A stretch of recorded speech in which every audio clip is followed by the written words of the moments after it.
नमस्कार सारे भाइयों को। तो आज की इस वीडियो में हम कक्षा 12 की पाठ्य पुस्तक का पाठ भक्तिन देखेंगे। भक्तिन की माँ उसे बचपन में ही छोड़कर चली गई। उसकी सौतेली माँ ने उसका विवाह 9 वर्ष की आयु में तय कर दिया। उसे उसके पिता से बहुत प्रेम था। उसके पिता की मृत्यु के बाद वह कभी मायके नहीं आई। उसे उसके पति से बहुत प्रेम मिला, परंतु उसकी सास और उसकी बड़ी जेठानी उसे ताने देती रहती थी, क्योंकि उसके पास केवल 3 लड़कियां थीं और उसकी जेठानी के पास एक लड़का था।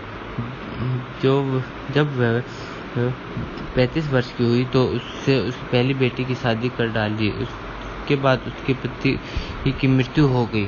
पति के मरने के बाद उसने अपनी 2 और बेटियों की शादी बड़े धूमधाम से की।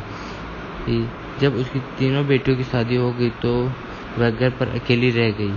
अकेलापन दूर करने के लिए उसने अपनी बड़ी बेटी और दामाद को अपने पास बुला लिया। दामाद की मृत्यु के बाद उसकी बेटी की शादी पंचायत ने उसके देवर से करा दी और उसके देवर से वह परेशान होकर शहर आ गए, जहां उसकी मुलाकात महादेवी से हुई। महादेवी उसे घर ले गई और उसे घर की नौकरानी बना लिया। वह उसे घर का सारा काम करती और उसने महादेव वर्मा को अपने अनुसार ही बदल लिया। कई बार महादेवी वर्मा जी के पैसे भी उठा लेती भक्ति।